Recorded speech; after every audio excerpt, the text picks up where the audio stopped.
जी, अस्सलाम वालेकुम, क्या हाल है? सब लोग खैरियत से हैं? अगर आप अपने किचन गार्डन में कुछ सब्जियां लगाने का इरादा रखते हैं अभी भी, तो आज 23 अक्टूबर है। इस हफ्ते के अंदर जो-जो सब्जियां आप लगा सकते हैं, उनकी मैं डिटेल इस वीडियो में मैं आपसे शेयर करता हूं। वैसे मौसम सरमा में लगने वाली तकरीबन 22 से 25 सब्जियां होती हैं, जो कि सितंबर से आगाज़ हो जाता है, सीडलिंग वगैरह लगा सकते हैं। तो वो तो वक़्त गुज़र गया है। अगर अभी तक आपने वो सब्जियां नहीं लगाई, मौसम सरमा की तमाम सब्जियों के साथ-साथ ये 7 सब्जियां अभी इसी वक़्त लगा दें। अगर अक्टूबर के आखिर तक ये तमाम सब्जियां लगा लेते हैं, ये अच्छे तरीके से ग्रो होंगी, बीमारियों से महफूज रहेंगी, आपको ऑर्गेनिक वेजिटेबल अपने घर से ही मिल सकती हैं। तो चलिए, इस हफ्ते के अंदर जो मौसम सरमा की आखिरी 7 सब्जियां होती हैं, वो कौन-कौन सी हैं, वो जानते हैं। उससे पहले छोटी सी रिक्वेस्ट है, चैनल को अभी तक सब्सक्राइब नहीं किया, चैनल को भी सब्सक्राइब कर लें और वीडियो को भी लाइक कीजिएगा।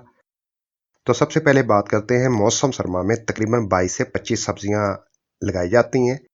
उनकी जो डिटेल है मैं ऑलरेडी आज से 1.5 महीना पहले अपलोड कर चुका हूं। मजीद जो ऐसी सब्जियां हैं जो अक्टूबर के आखिर में लगाना जरूरी होती हैं, उनमें 7 सब्जियां हैं। नंबर 1 है पालक। पालक को हमेशा बीज के जरिए ही लगाया जाता है और ऐसी जगह लगाया जाता है जहां हमने पालक को ग्रो करना होता है। तो उसके लिए आइडियल और बेस्ट पॉट ऐसा होना चाहिए जिसकी गहराई 8 इंच हो। ऊपर से जितना सरफेस ओपन होगा उतना ही अच्छा है। जिस तरह आप ये देख रहे हैं नानमोमन का पॉट, इस गमले की जो गहराई है तकरीबन हमें 12 इंच मिल जाती है। दूसरा, ऊपर से जो इसका सरफेस ओपन है, यहाँ से ऐसे लंबाई 24 इंच है और इधर से भी लंबाई 24 इंच है। तो ये बेस्ट और आइडियल पोट है। इस तरह का पोट है तो आप ज़रूर पालक लगाएं। सीडलिंग करने से हार्वेस्टिंग में तकरीबन आपको 30 से 35 दिन लगेंगे, ज़्यादा से ज़्यादा 40 दिन लग जाएंगे और एक मरतबा खाद देनी होती है। तो आपको अपने घर से ही ऑर्गेनिक सब्जी मिल सकती है। दूसरी सब्जी है जी साग। साग को बिल्कुल पालक की तरह लगाना है। जो पोट है, मट्टी है, ये लगाने का तरीका है जिस तरह पालक वाला है वही साग वाला है, कोई फर्क नहीं है। आगे आ जाते हैं जी, तीसरी सब्जी है जी मटर। मटर भी ऐसी सब्जी है जितना मौसम ठंडा होगा उतनी ही ज्यादा ये ग्रो करेगी। मटर को लगाने का तरीका भी बिल्कुल वैसा ही है। जहां पर आपने मटर की सब्जी को तैयार करवाना है वहीं पर सीडलिंग करनी है। यानी कि इसकी पहले पनीरी तैयार नहीं करनी होती, डायरेक्ट इसकी सीडलिंग करनी होती है। जब आप मटर की सीडलिंग करें तो इस तरह की क्यारी भी ले सकते हैं और टूटे हुए जो टब होते हैं वो भी ले सकते हैं। फ्रूट वाली टोकरी है उसके अंदर भी लगा सकते हैं, या इस तरह का जो गोल गमला होता है या मिट्टी का गमला या सीमेंट का गमला है उसमें भी लगा सकते हैं। ये आसानी से ग्रो हो जाते हैं। जब आपने मटर की सीडलिंग करनी है तो इंच इंच के फासले पे आपने इस मटर के बीज रखने हैं। तो वहीं से पौधे बनेंगे, वहीं से मटर तैयार होगा। तो मटर को लगाने से हार्वेस्टिंग का जो दुरानिया होता है तकरीबन 60 से 70 दिन होता है। मटर की अच्छी ग्रोथ के लिए ज़्यादा ताल्लुक होता है मौसम का। मौसम जितना ठंडा होगा मटर उतने अच्छे तरीके से ग्रो करेगा। इसी तरह आगे आ जाते हैं, सब्जी नंबर 4 है बंद गोभी और फूल गोभी। ये दोनों सब्जियां ट्रांसप्लांटेड है। अगर तो आप सब्जी मंडी के करीब रहते हैं, 50 रुपए की गट्ठी ले आए बंद गोभी की, 50 रुपए की गट्ठी ले आए फूल गोभी की। वही तैयारशुदा पनीरी जो 6-6, 7-7 इंच की होती है, वो एक एक पौधा 1-1 फीट के फासले पे लगाएं। जमीन है तब भी यही फार्मूला है, 1-1 फीट के फासले पे आपने लगाना है।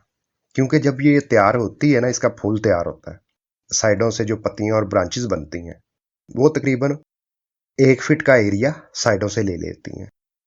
तो इस तरह ये आपने ख्याल रखना है बंद गोभी और फूल गोभी का। ठीक हो गया। और ये भी जहन में रखना है कि ये ट्रांसप्लांटेड है। अगर आप घर पे सीडलिंग करते हैं तो इसकी पनीरी तैयार करके फिर बड़े गमले में लगाएं। ये आसान सा तरीका है इसका। आगे आ जाते हैं जी, सब्जी नंबर 5 है प्याज। प्याज की पनीरी सब्ज मंडी से भी मिल जाती है। और दूसरे नंबर पे आप अगर सीडलिंग करना चाहें, छोटे गमले में सीडलिंग करें, पनीरी तैयार करें, तकरीबन 20 से 25 दिन की पनीरी तैयार हो जाए, तब आप इस तरह की बड़ी क्यारी में, जिस तरह मैंने ये लहसुन लगाया हुआ है, इस तरह आपने प्याज की जो पनीरी है उसके छोटे छोटे पौधे होते हैं 3-3 इंच के फासले पे आपने लगा देने हैं। तो प्याज भी तकरीबन 3 से 3.5 महीने में तैयार हो जाता है। इसी तरह आगे आ जाते हैं सब्जी नंबर 6 की तरफ। सलाद की आइटम है चुकंदर। इंतहाई आसानी से ग्रो होने वाली चीज़ है। जिस तरह आपने कभी शलजम ग्रो किया होगा, बिल्कुल उसी तरीके से इसे ग्रो करना है। 3 से 4 इंच के फासले पे बीज लगाते रहें।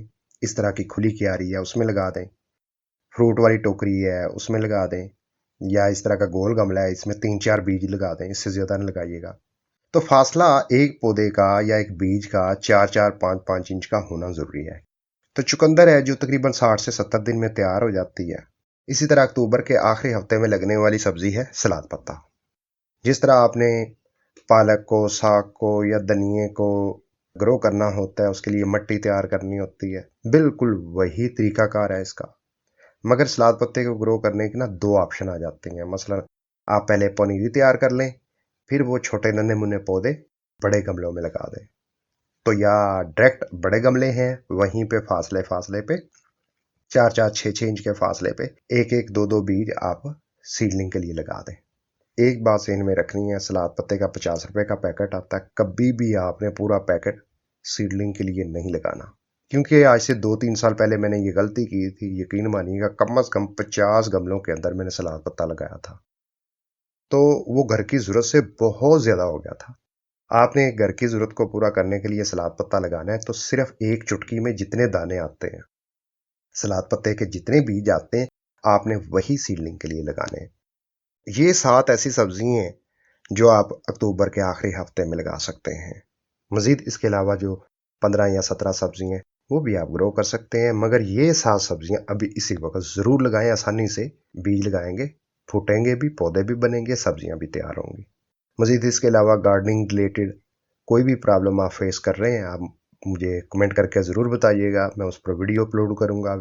ये वीडियो आपको अच्छी लगी है, वीडियो को लाइक कर दें, कोई राय हो कमेंट में ज़रूर लिखें। अपना बहुत सा ख्याल रखिएगा। अल्लाह हाफिज़।